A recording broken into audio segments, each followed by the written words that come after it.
Hello guys, what is up? My name is Dylan. Welcome to the Popcorn Podcast. This is episode number 30. Very exciting. Yeah, very exciting episode. Number, by the way. That's a big number. It is. Round of applause for that. Yeah, let's go. Regarding special numbers, we've got some very special guests. I feel like this has somewhat been a long time coming, long in the works, for about like 2 months, but it feels longer than that, let's just say. Gaz, Hus, Manny, welcome. We've got the boys from the Post-Credit Scene podcast joining us today. Welcome. Big round of applause. I've never heard someone else say it to us. That's crazy. It's not gonna be the last, man. Yeah, hopefully not. So I wanna just kick this episode off. Why don't you tell the guys listening, watching at home, who you guys are, what exactly you do? Who don't all speak at once, but Oh, cool. We're the Post-Credit Scene podcast. Lovers of film and TV is our sort of slogan for what we do.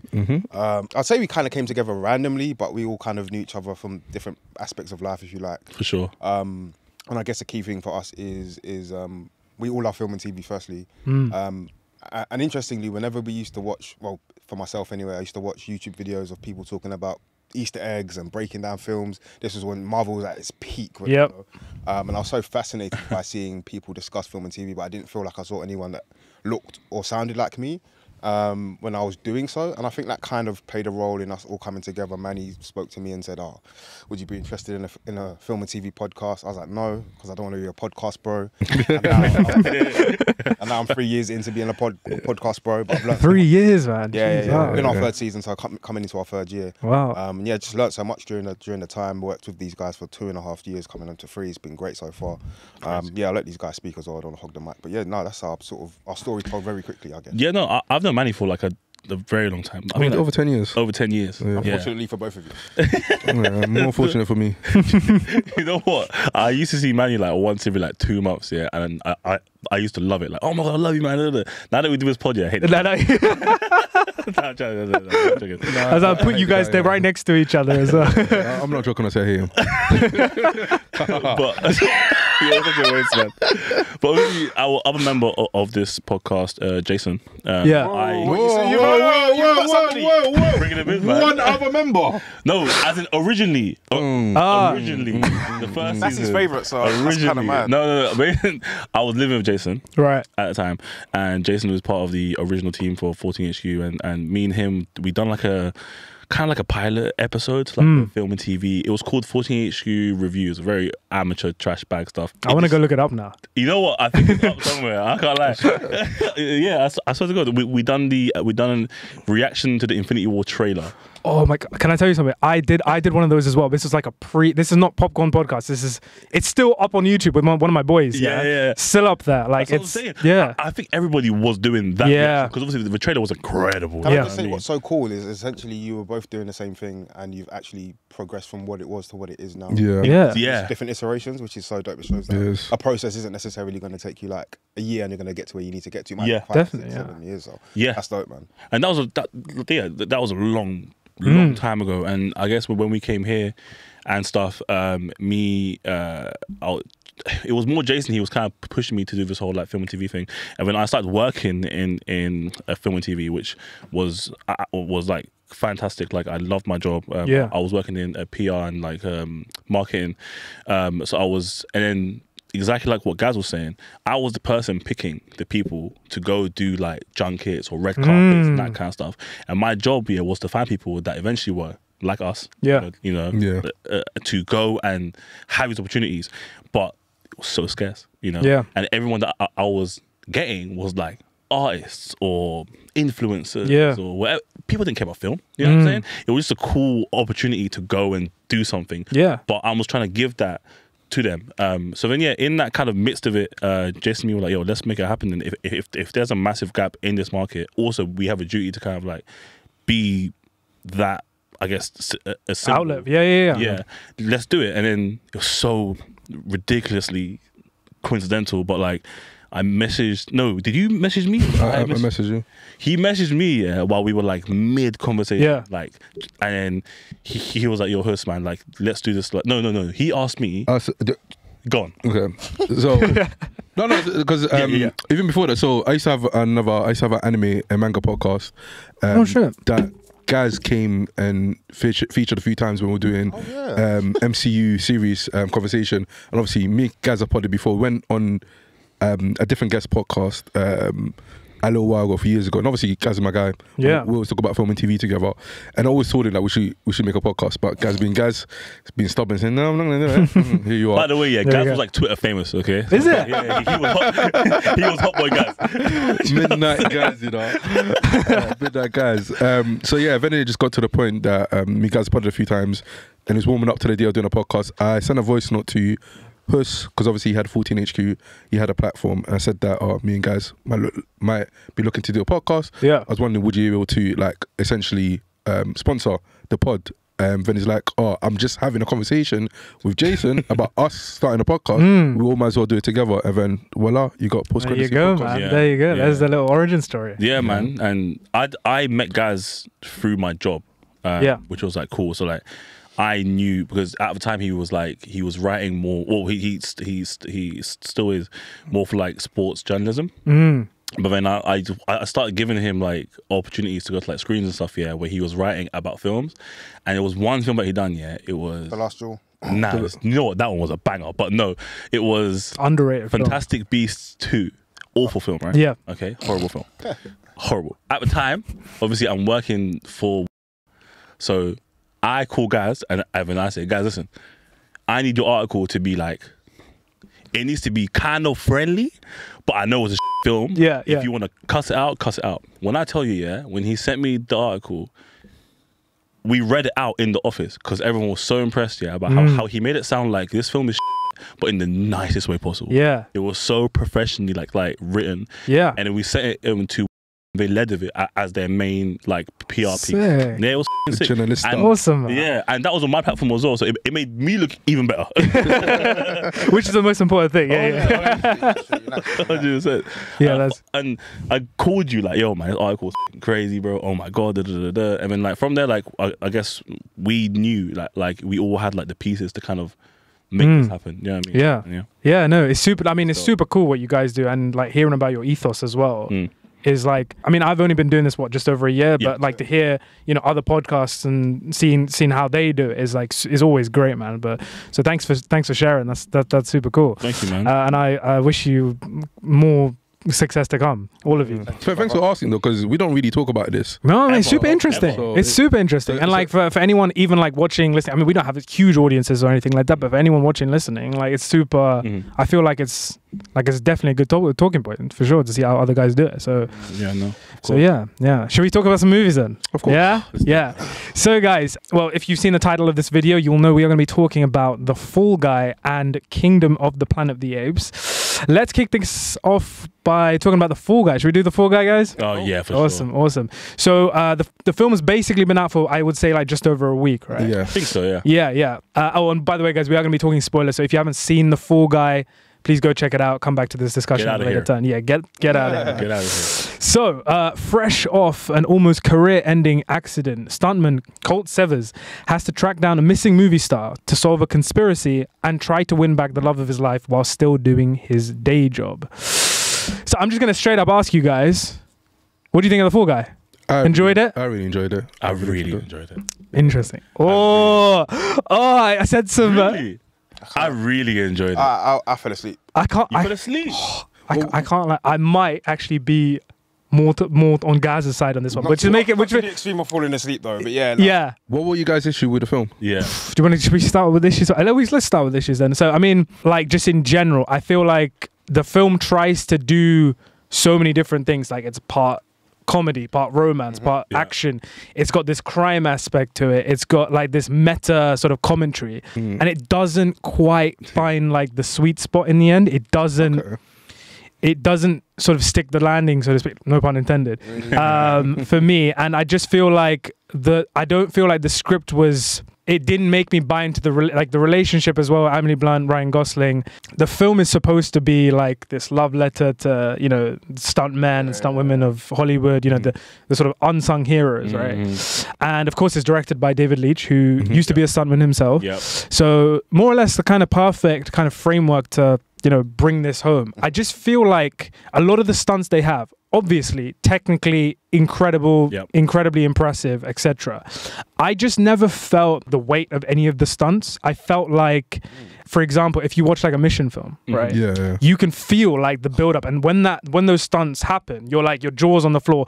I felt like with this film, I don't know whether or not if it's specifically to do with the tone or just sort of the lack of build up to these stunts, but like for example, this film, like I read afterwards, it broke a world record for the number of car flips in a film ever, and I just felt like to me just another film with like loads of car flips, loads of explosions. So that was kind of like my big. I think like the point that you make as well about it being like a rom-com and action and all that at once. I think that's where it can't have the build-up, because something either funny is happening or something cute's happening or something like quick's happening. So you can't have the suspenseful build-up to like a crazy stunt or like a crazy scene, because there's so many themes going on at the same time, but dwindle that moment. Yeah, it's juggling a lot is what you're trying to say. I just feel like one of my main issues with the new Mission Impossible film, have you guys all seen that? It's like I saw the marketing for that one Tom Cruise stunt so many times in the cinema. When I watched it in the film, I was like, lost it so long. Yeah, like I feel like I've seen it. I feel like the documentary for that was way more impactful. It was so sick. Yeah. So I mean, I didn't want anything like that for this film, but what I'm trying to say is that I feel like, for example,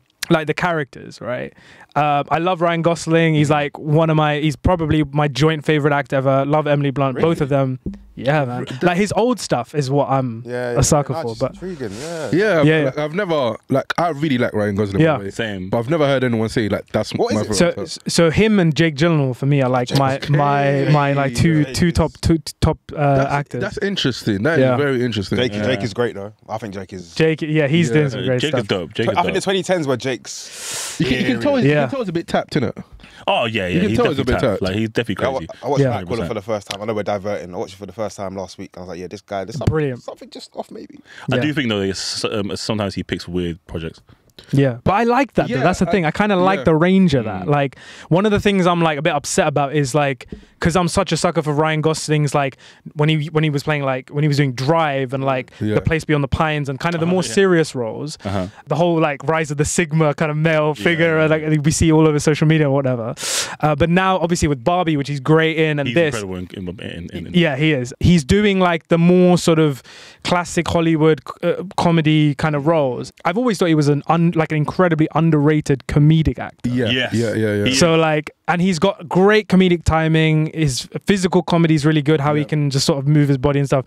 And a lot of the Fall Guy, for me, I felt like Ryan was not carrying the film, but I was 1000%. That's how I felt. I felt like he carried the film. By the way, I did love Emily Blunt. Emily Blunt was great. I thought she was. I didn't realize she was that funny.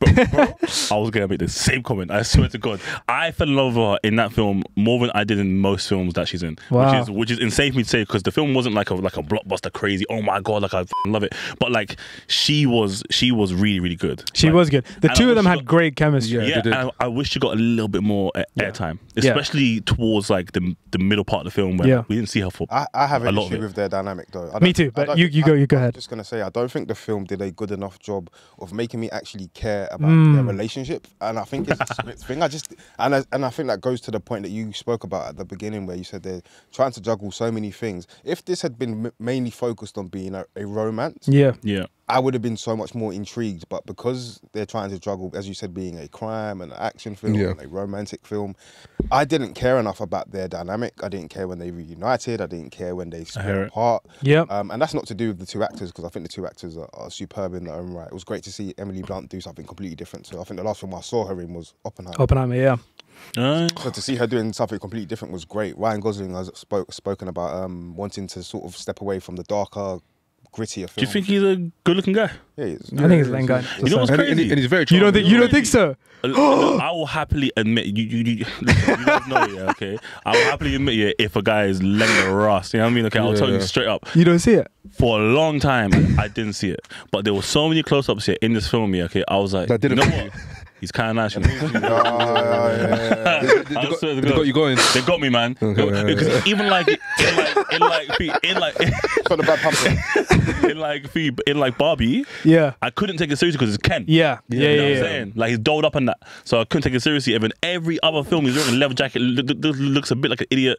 You know what I mean? This one, like he just got like a little zoom in like so many times. And I was like, you fell in love, man. Yeah, but his beard was nice. You know what I mean? Him with a beard, I'm with. To be fair, I do like this new look. Like he's like the blonde, like kind of rugged. How are we talking about Ryan? What we did? Have you seen Crazy Stupid Love? Yeah, of course. Yeah. I mean, that's it. But I do agree with you guys. I feel like, for example, like one of my main problems with that relationship was I never understood why. I understood a little bit more why he liked her, but I did not buy into the fact that she liked him. I needed a little more of the backstory, because like we have the one scene of when she's a camera operator before she's a director, and then there's a jump, right? Huge jump. So there was not much of their relationship beforehand. So then the entire plot is him trying to basically win her back, and I wanted to kind of buy into that. We got a little flashback in the first. Yeah, when they're like in the trailer, and What's interesting, I do agree, I didn't care for the romance per se that much, but I did care about seeing them two on camera together. Because I thought the chemistry was great, and I really did enjoy watching them two go back and forth. And with Ryan Gosling carrying the film, he definitely did. But he's so charming that this particular niche that he has, I don't think anybody can do it better. No, definitely not. Role. There's a way that Ryan Gosling acts for me that just feels like so honest and endearing.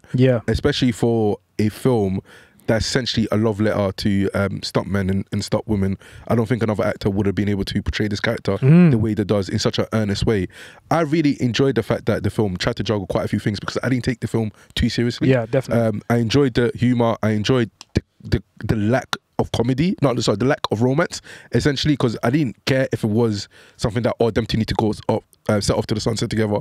We need to get a deep dive into the love they have each other, because it'll take away from the unseriousness of the film, even the pursuit of these criminals and trying to find out the truth.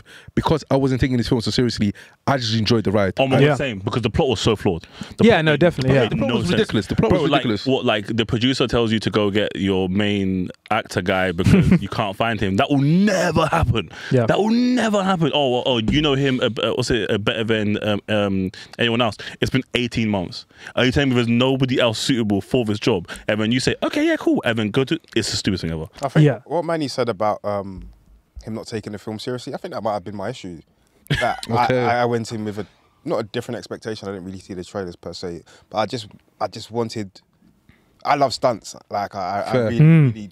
So you expected like crazy. I love action stuff. films. I just did. I don't think I got enough of everything they tried to do in the film, and it goes back to the point we said about how it tries to do so many different things, and I don't think I got enough of. It was a lot and a lot of nothing at the same time. Yeah. Okay.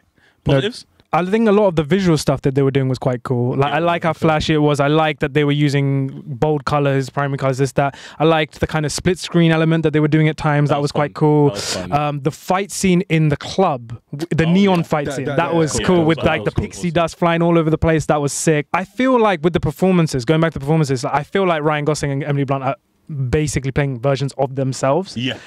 Which is like the thing that's good about them. Like I can watch those guys interact for days. Like they have such good chemistry. But I do feel like the script, I know like it's supposed to be just kind of like this sort of not throwaway action comedy and whatever. You're not supposed to take it too seriously, but I feel like at times their like exchanges was like beating a dead horse for a bit. Like for example, they were having an exchange where they had to keep cutting and redoing that again, and they had like this almost sort of like monologue where it was just them two and all the like other filmmakers and stunt people were just like looking around. But it got to a point for me where I was just like, this is getting a little bit repetitive. It's going a little bit long. Kept putting him on fire. Yes. I loved it. I'm glad, man. I'm glad, But I wish he was replying more, because the first two times he actually didn't say anything. You know what I'm saying? So like, I wish he was able to take the mic earlier and actually reply and have that like banter. No, because that wouldn't make much sense to him, because he was in the wrong. So he had to let her get off the steam. Imagine you're beefing with your missus. And then you know that you f***ed up. You have to let her get off the steam. Yeah, but if there's a public audience. Hold that. Hold the L, man. I'll fight my battle, man. God damn. Cool. But yeah, something that I really love. Okay, just to kind of jump forward a little bit. Okay, yeah, no, go for it. Something I love. Okay, I don't know if you guys noticed, but in the credits, yeah, they put the stunt people and producers first. Oh, and then the cast members after. And I wrote it down on my phone, like, oh my god, this is crazy, yeah. And then the guy next to me said, he goes, so the whole film, this is the first thing you write down? And I was like, oh. I was like, yeah, like, I thought it was pretty cool. You know what I mean? Like, yeah, no. Yeah, that's wavy though. Yeah, it was so awesome. Like the cast was like maybe like 3 pages down. Yeah, you know no. what I mean? It was freaking sick. I feel like this kind of leads on to a bigger point, which is like, for me, like the more I think about the film, the less I like it, but it doesn't even matter, because what I feel like is, you know, for a quite a long period of time, there's this conversation in like Hollywood of like whether or not stunts should be a category for the Oscars, for example, right? Yeah. And I feel like whether you love this film or you hate this film, or if you're in the middle, this eventually, if and when that happens, you know, if there is that category that gets that recognition for all those, you know, underdogs that don't get the credit that they deserve, this film will be one of those pillars that sort of set off that movement in a way. So I feel like the net outcome of this is a lot more positive. I feel also I think it's important that we also remember. So for example, I think this film will be one of those pillars, as you mentioned. I also remember when John Wick 4 came out. Yeah. And I think that's when the conversation started. I believe it was either the director or one of the lead stunt guys that spoke about how at the Oscars this should be a category. John Wick 4, for me, from a stunt perspective, crazy, unbelievable. He got hit by so many cars. Yeah, he did. It was outrageous. Don't get me wrong. It was definitely. Oh, it was ridiculous. It was OTT, but I loved that aspect for it. Fantastic. And I think where I'm leading to, I guess, is that we had seen a period for Hollywood and films where there was a bit of a downturn. And I think particular films such as Top Gun, Maverick, and John Wick 4, in terms of the action and the stunts, helped to sort of bring people back into the cinema, especially Top Gun. So I think we're going to see Top Gun, John Wick 4, Mission Impossible 7. This is going to be 8. Bro. This is going to be 8. That was 7 though, wasn't it? Yeah, that was part 1. And the Fall Guy. I think they were going to be, as you mentioned, pillars of films that kind of play a big part in the appreciation of stunts. Definitely. I feel like with like Mission and John Wick, I feel like a big part of those films is also Keanu Reeves, Tom Cruise, them themselves advocating for that kind of mentality of like, let's do our own stunts, basically. But no, go on. Do you guys think I saw a comment? I forgot who it was from. I wish I remember so I can credit them.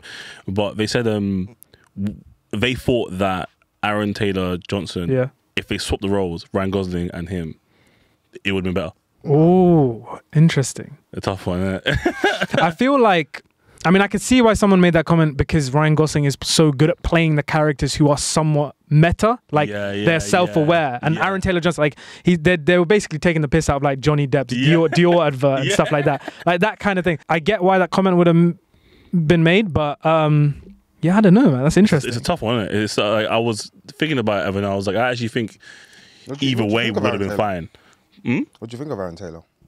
I think he's cool people's, man. You know, I didn't expect him to take such a, not a small role, but like a smaller role in the stage of career that he's at. But I think that's why I love rom-com action films. I feel like all these actors do them because it takes 4 days to shoot.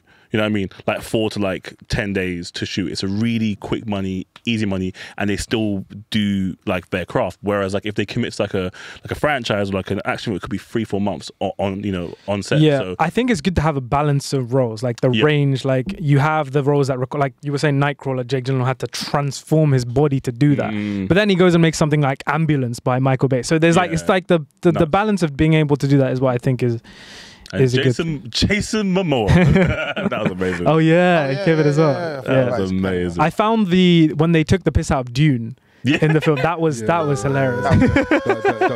That was very, very funny. Yeah. Thank you. But speaking of the Fall Guy being a love letter to stunts, I'm gonna put you guys to the test. Oh no, here we go. I'm gonna put you guys to the test, and I'm gonna play a little game with you guys called Can You Guess the Famous Hollywood Stunt from the audio alone. Oh, wow. Okay. Oh yeah, hell yeah. So we got 5 little clips. Your bag. This is your bag, Hus. I've got this. Yeah.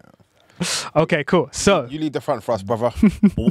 I mean, you don't want to make it a competition. No. You don't want to make it a competition. We're fighting. So there's 5 clips, and these are all from, I want to say, a little clue is like 2000 and, let's go 2007 onwards. Okay. 2006, 7 onwards.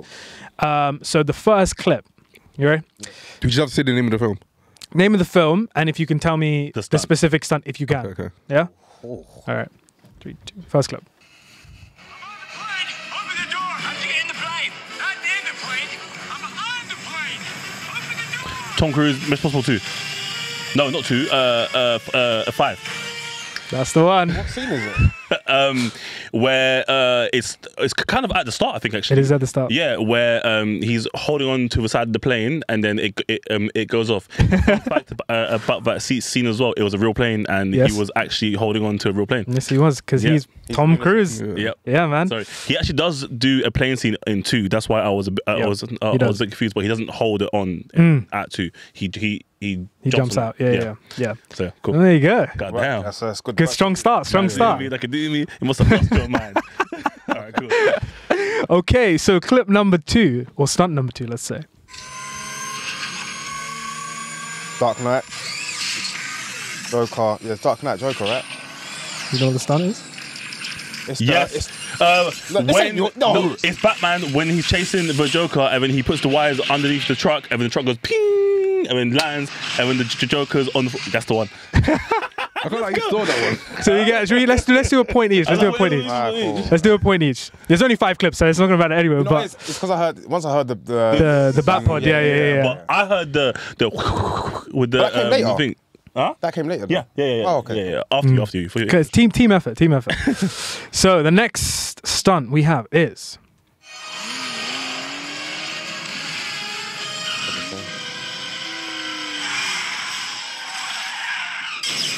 It's a James Bond film. It is, isn't it? Wow.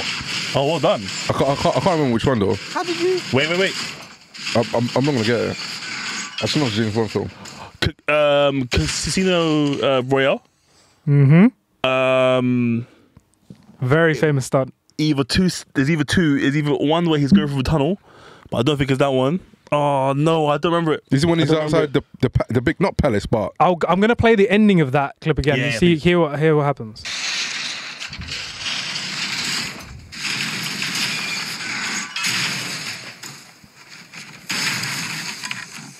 It goes through. Okay. That last bit was funny. yeah. Another clue here. Let's see if you can get out of this. Is the Fall Guy broke this record? The roll. The roll. So the Aston Martin car crash. That at the time was the record of 7 consecutive Yes. car rolls. And fun And then fact the as Fall well, Guy. Aston Martin only gave him 2 cars because There you go. it was like a. There you go. Look at us. Look at us, man. Yeah, and then Aston Martin didn't know they were gonna roll the car, and then so they were like, "Yo, let's just do it anyway," and then tell them that it's a world record, and then they were like, "Okay, cool, fine." Do you want to show me some seats? I'm shocked that I got the James Bond part. Yeah, it might have been the music. Possibly. Yeah, but no, yeah. It's a good guess, though. Yeah. It sounded like an Aston Martin.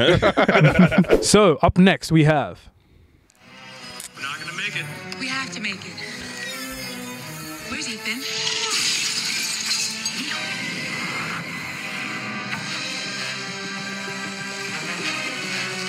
James Bond. Bond again. No, it's No, not. it's Spider-Man. No, it's Mission. No. It's Mission Impossible. Yeah, it's Mission. We have to make it. The girl's voice, Zoe Saldana, has to be right. Surely from. Not Zoe Saldana, Oh no. Paula Patton. Sorry. Sorry. Yeah. Paula Patton. She's beautiful, by the way. Shout out Paula Patton. Paula Patton, when she is being kidnapped by that guy, and she's what stunt was it though? We have to get away. That's what she did. We have to get away. Oh my days. What is the stunt in Mission Impossible 4 Ghost Protocol? What's like the poster? What's the trailer? It's not the train, right? It's not the train. That's later on. I'll play it again. We're not gonna make it. We have to make it. Where's Ethan? Oh wait! I heard the zzz. It's when he's tied up and then he goes down, right? And he's like, zzz. Wait, damn it! Is he in a building? On top of a building? On the side of a building? Dubai. Skyscraper. Side. Burj Khalifa. Yeah, that is the sound of Tom Cruise jumping out a window of the Burj Khalifa. The Yeah. aneurysm that was building in my head was crazy. Oh, Which God. film was that? Ghost Protocol. So the fourth one. Do you remember like he's wearing the thing and then he's kind of like abseiling? That's the term. Yeah, right? yeah. So go down. Yeah, and he's holding the wire. Yeah. Is this the one with Jeremy Renner? Yeah. Yes. Yeah, he's in 2 of them, but yeah. He's great in it as well, by the way. I think that was one of my favorite. Definitely. It's my favorite one, number really? 4. Yeah, yeah. I think it actually woke up the whole franchise. Definitely. Oh yeah, 100%. It woke Yeah. up completely, man, because the first one was crap. And, but the first 2 I love, by the way. I think the second is the weakest for me, but the thing is, I think watching it back, it made me love it so much more. Fair enough. Like, it's kind of like I was going back to like 2002 or whenever it was, and I was like, he's so dramatic. Like, you know, that film is like almost like a.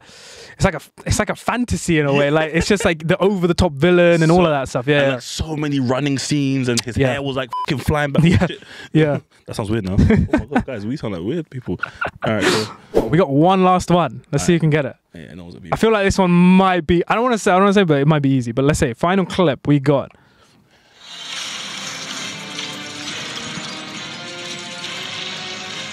It's a Marvel film. Nah, No. It's not. Wait, is it Dark Knight? No. It's building. Look, you hear it. This score's insane, by the way. Can we? Can we get one more time? One more time.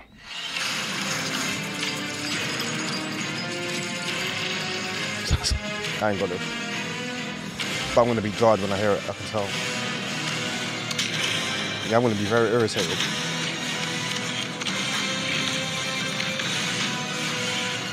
It's not giving much away, though. Something's happening on the way up. I feel like something's going up. You I said feel like something's happening. you said Dark Knight. You're getting warmer. Dark Knight Rises. No. It's not Batman. It's not Batman. But it's DC. It's It's not a DC. superhero film. It's not a superhero film. Dark Knight getting warmer. It's not a superhero film. That means that it's Inception. Correct. And that if it is Inception, do you know what scene it was now? You get me? And it's a scene where they're fucking wavy, by the way. Hey, someone give me a fucking baby.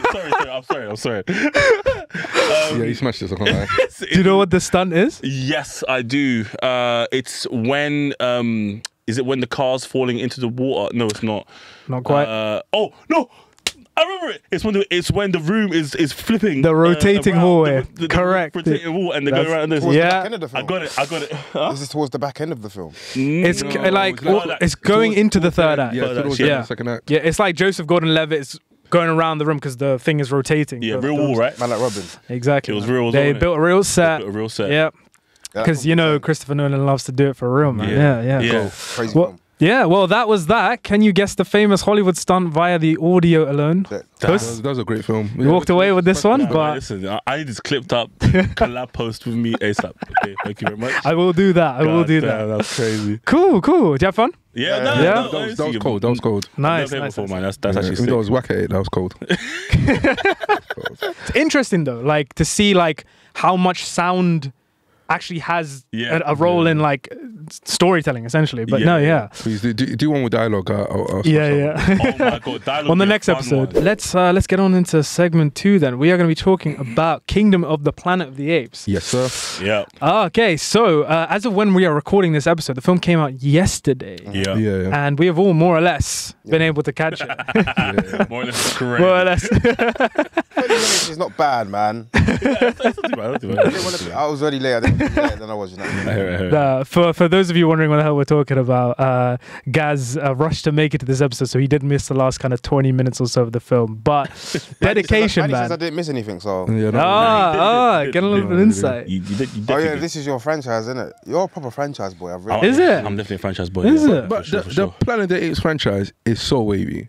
Oh, it's so good. From the original, the one I love that Never film. So Any of them, you know? I'm the Really? same. I gotta admit, I've never seen any of the original Planet of the Apes What? ones. I've only seen the very first one. I didn't see the sequel. What, second 61?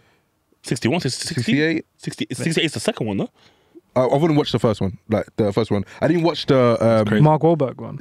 Do you watch that one? The Mark Wahlberg one? Yeah. Wahlberg. What are you I swear talking he's in about? one of them. Hell no, he's not in 100% he's in one of them. Mark Wahlberg. Hell no. We can look this up right now. The 2010s one. No. I'm talking about like What? 80s, 90s Planet Mark of the Apes. Wahlberg is in I one. swear Mark Wahlberg is in one of He them. must be like a child then. He must be. Yeah, no. That is. I'm gonna look this up right now. Now, like 50. Wasn't he in prison till he was like 17, bruv? No, I think you might get something wrong. No, that's crazy.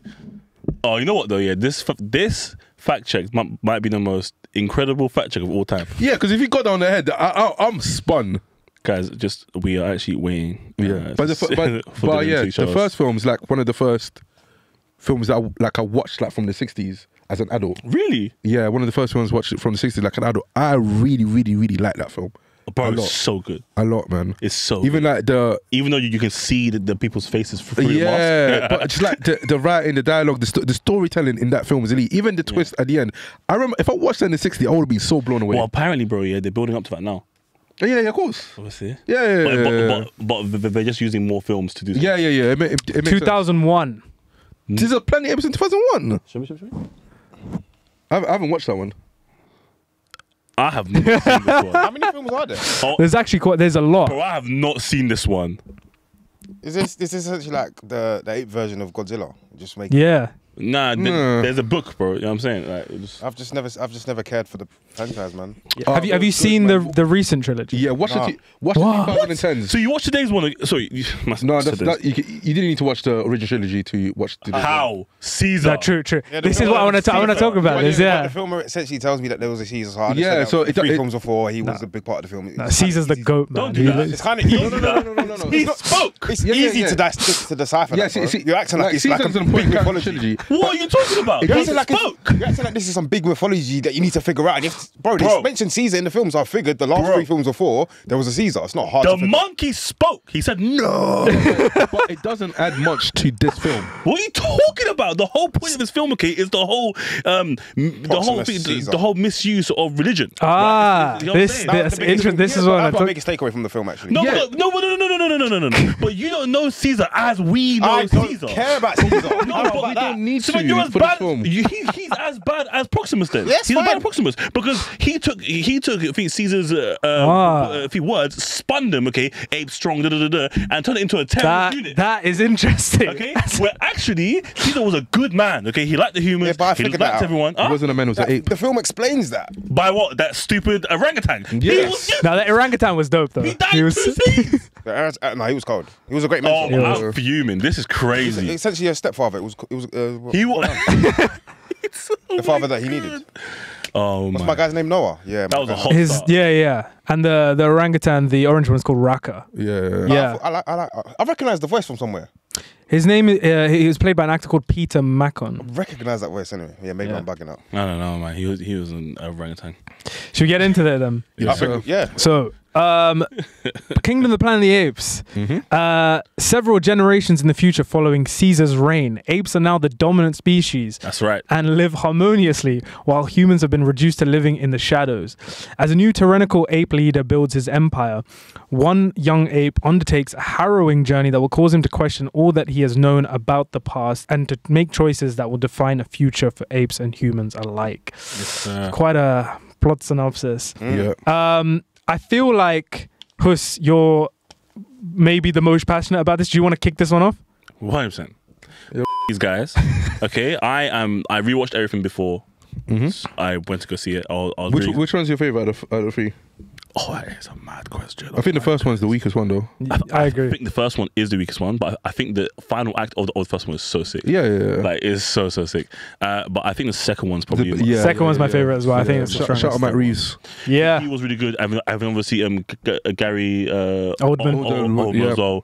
Fantastic. Yeah, and that was the one with Koba as well. That was like, Yeah. Like it created like the political world within the apes. Yes. Which was obviously so Hey, like Matt so Reeves from cool. I'm there, man. Matt Reeves. yeah, Yeah, yeah, man. man. Shout out Before the to my Batman, guy, that was what he was that's doing. my Yeah. guy. Yeah. Dawn is the best one. Yeah. Yeah, it's freaking sick. War was also good. I feel like it loses a bit of steam in the third act, but like does. I still think it's a pretty good. Like the first act is fantastic. Like when the Colonel comes into the Yeah. Colonel comes into the apes home and he does what he does, and you know. it's like a revenge story, but then I mean it's very dramatic, isn't it? It is. But like it kind of I guess what the old films didn't do, which is what this franchise is. When you say doing. old, could you be quite specific? Like the '60s films, Okay, cool. like what they didn't do is like they spent like 3 films and just basically like the book here. It goes from like Earth is diseased, broken into 2. The wars and humans fight for Earth. Apes win. Earth gets absolutely effed up. Apes leave, go to Mars, safe, right? Then hundreds later. Humans are like, oh wait, we've actually rebuilt Earth. They fly to Mars, go to Mars, see the apes, go, oh shit, that's where you've been, and then blah blah blah, right? Like a whole other war, etc. That's the hood version, right? The apes and the humans were in battle. Yeah, so you can imagine. But that doesn't make sense because apes are like powerful. Why am I fighting humans? No. Okay, but apes are powerful at their limited knowledge. Okay, so what this? Apes are dumb. No, apes are smart. Apes are strong together. Okay, but like what this franchise does is that it takes time to get to the point of like this all-out intergalactic war. Yeah. Right. It's building the storyline between the generations of what's actually happening until we get to the Planet Apes. Yeah, you know what I'm saying. So even the ending. Sorry to cut you, but even the ending is looking to the stars, isn't it? Well, actually, there was. I was watching the first one or the second one. There's a lot of emphasis on space. Yes. Do you know what I mean? I think there was a part where Caesar, in the first one, he's playing in a toy and he's touching like Saturn and Mars. I was like, that's so Easter egg, cool. Little Easter egg there. Yeah. In this film as well, right? When they were when they broke in and they were looking at the stethoscope. Yeah. I think he's referring to when they break into the place that they were trying to get into, the vault thing, and they're walking around inside the vault, and then they see models of different planets, and then one of the planets as well. You know what I mean? So they have been teasing it, no. But I like that they've been taking the time to get to that point. Is this your best franchise? Whoa. What do you mean? Is this your favourite franchise? Nah. Come on, bro. It's about monkeys. Do you know what I mean? It's like it is. It's fantastic, but yeah. But I like the. You always one. I like the fact, I like the fact that that in this one, they kind of brought it back down to the realism of if we were watching it. Okay, I know it makes absolutely no sense, but it's the fact that if I'm watching it, I'm expecting an ape to be, if he's taking this like virus and he's smart and blah blah blah whatever, cool. I believe that, right? Now, they almost for the second and third film, they made it seem like the apes were the smartest things on this damn earth. Like it was like, but they're still not animals by nature. Okay, in this one, they brought them down to earth a little bit, wait, and said. Before you carry on, they didn't. They just made Caesar was the one that's really smart. Fair point. Cool. In this one, they brought it back down to earth a little bit, and said, "Yo, there's a vault to a whole bunch of knowledge that can take you guys to a whole new level. Guns, technology, electricity, you know what I mean? Okay, little things, that they haven't realized that it took for humans thousands of years or hundreds of years or whatever it is to get to the point of like being what we are now, right? So they reminded me in this film like, oh wait a minute, they still got a long way to go, you know, they've got a long way to go. I wouldn't. Okay, it's not necessarily they got a long way to go in terms of being capable of building these things. Is that one, they don't have the blueprints to do it. They don't have the experience to do it. That's what it is. If they got into that vault and they were allowed to, even a few years, they'll be able to rebuild those things. That okay, but then if the theory is that the apes took over and they're learning from humans as they went, are you telling me from Caesar's time? So we're assuming that it's 100 years. Okay, that's what I read. Right? It's around 100 years from that funeral thing. Right. Cool. So if that's the case, if it's 100 years, are you telling me nobody from the clans that he had from there to there, when a lot of them guys were in human centers and labs, blah, blah, blah. You're telling me nobody saw that and said, I wonder how the lights work. I wonder how You're smart apes, what are you talking about? What I would say is that based on this film, we got a very small sample size of what the apes are doing because we're only focusing in one area. Remember, it's just clans that he picked up in the area. We don't know what the other clans are doing elsewhere. True. That's one. Wait. Are we still in San Fran? I'm not sure, maybe. No, I think we were in San Fran. I don't know. I saw the the build, yeah. Okay, then maybe So we're then- there, but we don't know what other monkeys are doing. We don't know what happened during that period, whether the monkeys or the apes that Caesar they was killed leading each other or killed each other, something. or the branched out. And also remember, within the film, they said that human beings were losing, essentially they're becoming dumber and dumber. Correct. And the smarter ones hid all the stuff away because they knew if they got into the hands of apes, then they were finished. Interesting. So, and even in the film number 2, Dawn, like you can see all the apes will be able to use the guns. Yeah, literally. Exactly. So what my assumption is that either the apes that are able to use the gun are not, They got like not- extinguished, like done. they're extinguished, or they're just not in the era of the film that we watched, or 2, humans on the smart things and just got rid of as much as possible. Because if based off Dawn of the Planet of the Apes, we know that they are capable of using these things, and they're smart enough to be. They will That's be smart interesting. enough to be able to replicate it. I'm enjoying the Peckham sign you're doing, by the way. I was gonna ask you guys, as someone who hadn't watched the original trilogy, Uh-huh. do you feel like this film did a good job in like setting the scene, the history behind the apes, behind Caesar, etc.? Do you feel like you were firmly planted in this world from the get-go, or do you feel like you were still trying to piece some stuff together? I'm always someone that tries to piece just Yeah. things and trying to like see themes, trying to understand. I proper like go deep into just my psyche of things. So yeah, definitely, I think the film did a good job. I enjoyed it. This conversation has probably helped me want to go and watch the previous films. I Definitely. 100% recommend it. Yeah. Yes, it's all on Focus, prioritize the 2010 trilogy. Then, if you want to, you can go yeah, back yeah, yeah. further. Don't go back. I mean, I haven't even seen those ones, but yeah, no. Don't go back. But yeah, I think the film at first I was kind of like, oh, am I really watching a film with all due respect about monkeys? That was my like initial thought. Yes, but I think the film did a good job of tying you to, of building that sort of emotional tissue within the three ape friends. I can't remember. So Noah and the other two. Yeah, yeah. And Noah, Anaya, Anaya, yeah. and Starts by S, The I other can't dude, remember yeah. name. the other Donny. And obviously then the separation of the clans and the family. That really, I like the way it resonates with. I like films and shows. Even if it's fantasy, you can still replicate real life issues. Definitely, yeah. Real life stories. Yeah. So the concept of families being separated or clans being separated, the concept of using religion to your favor. Yeah. Very relevant to the world we live in today. In Yeah. different So respects. relevant. So I really And bro, you would have loved the fact here that in the first one they don't even talk. In the second one they barely talk. evolution. It's just like sign language. Like yo, evolution. You know what I'm saying? When Yeah. you watch the first one and you hear the Caesar, first word, yeah. First word, Brother. you lose your mind. I Yeah. don't remember if you remember Twitter them times because it came out in 2011. Do you know how many babes were online saying how much the fantasies are? Yeah.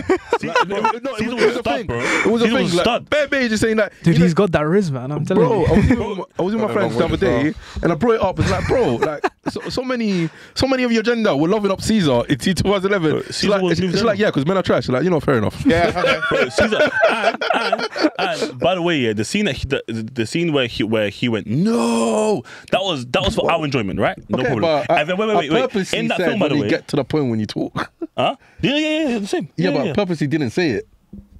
Oh my bad. I mean, I'm someone that don't mind spoilers, but yeah, I just enjoy. Goddamn. I enjoy things, as I said, that even if it's fantasy, it doesn't necessarily make sense to real life. If you can put characters and animals and all those sort of different things into a situation where I can see that in a real life story, I really enjoy that. So I think the themes of like separation, family, clan, religion, Especially the first one. Bare I family. think this film did a very good job of displaying those themes through the apes. So yeah, definitely enjoyed that. And I felt the sort of emotional tissue of the family and the father and son and the responsibility of him wanting to be like his father. Yeah. The use of what's the bird's name specifically? Eagle. The eagle, Eagles, and him yeah. wanting to be like his father, and then we get to see him with the eagle in the second act. Mm-hmm. That was the film. I like the film. I really like the film. Yeah. I thought like I was gonna say it was the whole family aspect of it. I feel like Noah's like story, it becomes about wanting to be like his father, etc. Then it becomes almost like a revenge film in a way, like he's on a path of revenge. I feel like easily the best sequence or scene in the film for me was the village raid at the start of the film, where they come and they like basically burn down the village, That worked, and you follow. Noah and like kind of his perspective, and then you see this like the gorilla henchman guy, and he's terrifying. Terrifying. No, I was shocked. yeah, I was shocked. that it was almost shot like this, almost like horror film game. Like you know how the horror film games, something's trying to chase you constantly. You're constantly looking over your shoulder. Yeah, I thought that was terrific. And like, let's not even talk about like just the entire visual aspect, the CGI, the visual effects. Yeah. Incredible. But to be fair, they've smashed. Yeah. When was the last? When did the last film come out? 2017. 2017. Yeah. Yeah. A long When time. did the production for this start? Not too sure. I believe I'd be so intrigued. The only reason I asked that question is because when we speak about CGI and sort of cinematography, and we can see a rushed product in comparison to a product that's really polished and time's been taken. Yeah. Because that's probably one of the hardest aspects of creating a film in terms of the CGI and stuff. Definitely, this man. film took its time in making sure it presented it in a beautiful manner. And it's not the most CGI, surely. Yeah, no, I mean, as in like, I think a big reason for why it's such good quality is the motion capture aspect of it. Like you have actual actors playing these characters. You can see, like, it's CGI, sure, but like you can see the actors put the emotions on. Yeah, 100%. Yeah. But I think the other big film, I mean, I've seen a lot of people say online, like, this is like Avatar 2 level kind of thing. I wouldn't go that so far, but it's like, it's good. It's great. What I read as somebody that hadn't seen the like, last 20 minutes, that someone did a review I was watching on TikTok, and they said the last 20 minutes or the last sort of act of the film kind of have that sort of Avatar level. Is that fair to say? Or I feel like it was to do with the water and the go through the vault and then back up again and then chasing everyone. And no. It was really, really cool. And then do you know, there's a like, I think in every film there's like a shock factor, right? And there's a human to ape shock factor. And in the first one, it was when he spoke. Right. In the second one, I don't know if you remember, but I rewatched them like literally this week. I think it was sick. So do you remember he goes to the forest? Okay, they shoot one of the apes, and all the apes come down like, "Yo, what you doing, bro?" He shouted like, "Go!" And then they all dip like, "This spoke." That's crazy, right? Cool. So they dip, and then go back. The next day, all the apes go down and meet the humans at the door. All the humans are watching, and then they're standing there. They're waiting for the apes to say something because no one believes them that the apes spoke. And then Caesar goes, "Apes!" And then everyone's like, it was sick. Yeah. But like, that's that moment, right? And then in this one, what I loved about it, it's the opposite way. Yeah. It flips it completely. 100%. It's the girl that shocks them, and then they go, Mary. What? May. Oh yeah, sorry. May, not Mary. It's May, right? May, yeah. Freya cool. Allen, she's and I loved that they focused on the shock so much. Yeah. You know what I mean? Yeah. Okay, what's his name? Rucker. Rucker, yeah. His reaction's hilarious. Reaction's fantastic. Oh yeah, he dropped whatever he was holding. Right? And can I just say one thing? Yeah, I go for enjoyed as well was the resentment that Noah had to May. Yeah. And essentially, what's my guy's name again? The orangutan. Rucker. Rucker was trying to mentor and teach him about showing sort of sympathy and empathy to people. Yes. And he starts to develop that later on in the film. And I've just really enjoyed those sort of like emotional aspects of the film. It'll be really. Definitely. I can't wait to see what you have to say about Cobra when you watch the second. Oh, Cobra's gonna be one. Yeah. He's a very interesting character. He's a very interesting character. Also, do you think the film just makes you hate humans? Oh, when I watched film. Dawn, I was like, do you know, Cobra's got some points. Cobra's got some points. This one, I was like, F the humans. This Really? Yeah, man. Like, it got to a point where May was talking, and then she was talking reckless, and I was like, wait a minute. Her character was a bit of a like. I didn't fully. I mean, I know they've still got two because it's the start of the new trilogy. Yeah. They still got more sort of films to do, and I'm sure they're going to explore her character more, etc. But I felt like this film, like, we had this kind of one arc with her, and then like at the end, she kind of just she switched a bit. completely. Yeah, it's a bit jarring in there, but like I'm sure it's all gonna like make sense. Exactly. Yeah. Part of the wider story in it. Yeah, I don't know. She was very difficult for me because at the end she kind of, I think they asked her like a question, you know, where this is not when she had the last speech with who's the main guy again? Not Noah. She didn't have a last speech with Noah. Not that one. It was the one where they were about to blow everything up and all of that, and she said something like he can't have that, which I got. I was like, cool, like, I get it. These are like, human things made by human people. That effed me up because I was like, wait just a minute. Yeah. You're saying that so you can come back to prominence, right? And then do your thing, right? And then she kept saying to me, okay, like, you're an animal. Do you know what I mean? And that kind of stuff. I mean, he was like, wait, so do you want us to go back to being apes? and then you guys be the, and she didn't even answer. Exactly. No, I think she said, he asked her the question, do you think that we coexist or something on this line? Yeah. And he says, I don't know. Crazy. It's like she's a prick. But do you know? The only reason I'm saying no is like she was born in a world where No, she wasn't. yes, she was. She was born in a world where apes were. Yes, she was. Yeah, she was born in a world where apes are. So you can argue dominant. she feels like she's now being oppressed and she's trying to fight back Yeah, against the oppressor. No, but she was It's a talking as reversal if flip. she is owed it, not as if she's fighting for it. Sure, but I can kind of understand her feeling. Like, imagine you are born in you're a terrorist, man. No, But that's the point of the film. And where you're going is it's a philosophical question. Yeah, it's not right. That's what I'm trying to pose. Yeah, it's not right or wrong. It sounds like I understand why she feels that way. You're born in a world where apes are the dominant creatures, but you can see all these artifacts, you can see all these stories, you can see everything about your own people that were not that long ago the dominant creatures, and now you are forced to live And in a essentially, hole. you made your dominant race, or So then why don't you team up with the apes, and be like, yo, you man, Because she you feels man like she's take been this corner, oppressed. we take this corner, okay, and then corner it. Do you know what I mean? Can I ask a question? Do you understand why Cobra was the way that he was? Of course. Okay, so but Because he was so fearful of the humans, okay, coming back it also into prominence that he essentially became them in just fighting for. Sure, and she's fearful of the apes. No, but I think what the point you're trying to make is like it wasn't conveyed enough. If that was the point, it wasn't conveyed that much. I mean, like 100% that this is what's going on. This is why I feel like the other films are a bit stronger. Is they by the end of each film there is a level of like finality to it. Like the story's ended, but there is still room to build more. This film, it's very much like, you got to watch the next one. There's so much more. There's so much more. You got to watch the next one. But It felt incomplete. That's one of my biggest issues. Yes, this is the thing. film. Yeah. And you say even the first one of the 2010 trilogy, the first film felt like it left scope for more, but you still felt absolutely, definitely. They go up into the trees and like fulfilled after watching it. 100%. Yeah. But also, like we said, which I guess proves your point. Okay, that was the weakest film. The first you know what I one. mean? And it was probably because they were leaving so much room to go into film 2 and 3. I disagree, because the leaving room part takes effect like at the end of the film. I feel like just throughout the whole film, it just wasn't as good as two Not or true. three. The sneezing from Patient Zero. True. Okay. The what do you call it? When the apes took over Genesis. Okay. But there were a lot of like I guess kind of like foreshadowing bits like this can't end now. Do you know what I mean? I feel like it was like the right level. Like I think like there's a difference between like leaving some threads like open, like those things, but the Caesar's character journey in the first film finished. Like he could technically, if you left the film there, the film did really bad, you could leave the film, boom, there's your film, and then what's going to happen with the humans? But it's not really. And then war came, and then that was just like another level. But this one doesn't feel like Noah is a complete character. It doesn't feel like May is a complete character. Okay. I don't feel like the world is well realized. And I get that the first trilogy has the advantage of the world being set in real life rather than create its own world, which is this trilogy has.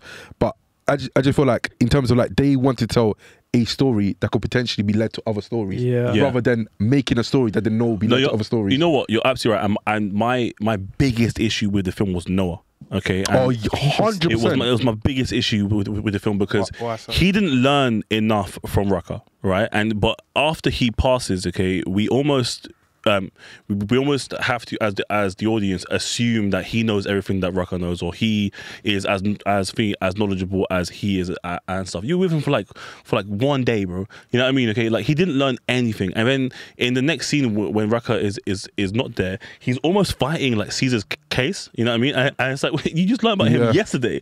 You know, and it's crazy. It's like, these aren't Caesar's words. Actually, they are his words. Okay, we just got spun. We just got spun completely. So even then, I didn't feel like he was knowledgeable. And then the scene that you didn't see is that when he was talking to May like right at the end,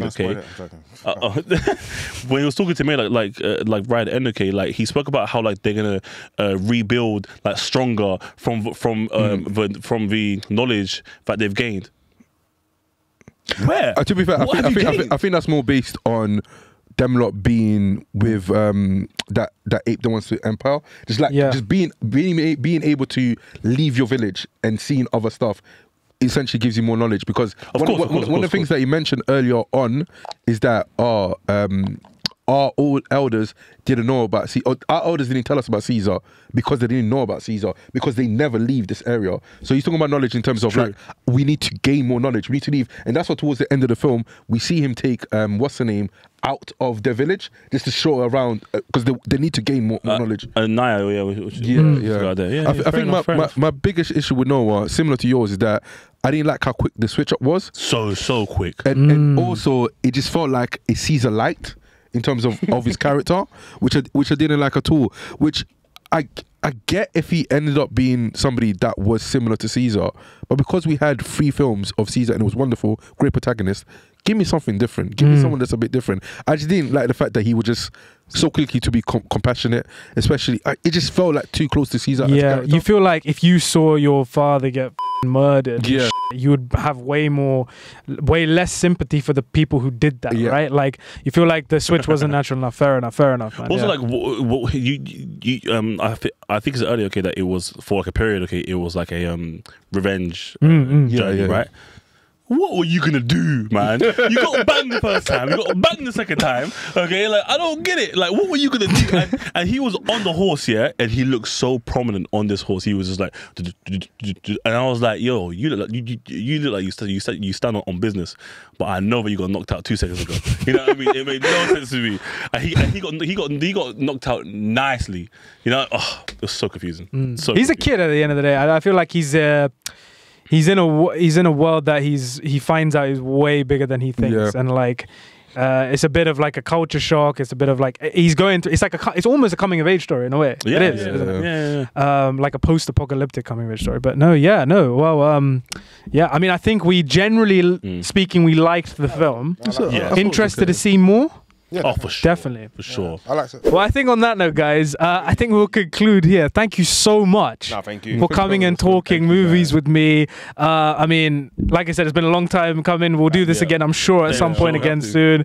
You guys have been great. Thank you, guys. Thank you, Hus, and thank you, Manny, for taking time out of your days and coming and chatting movies. Thank you for having us, man. Of course. It's been fun. It was really fun, and we'll definitely have you on as well. I'd love to come on, man. Yeah, that'd be sick for sure. Yeah. Yeah. But yeah, guys, do let us know what you thought of The Fall Guy and Kingdom of the Planet of the Apes down below in the comment section. Let us know if you liked the film, didn't like the film, or if you're somewhere in the middle. All these guys' respective socials and links will be listed down below in the description box, so please do go ahead and check them out. They're doing some amazing things out here, and yeah, we look forward to seeing what they do next. Thanks so much for coming on, guys. Thank you guys for watching, listening, and we will catch you very soon in the next episode of the Popcorn Podcast. Cheers. Appreciate you.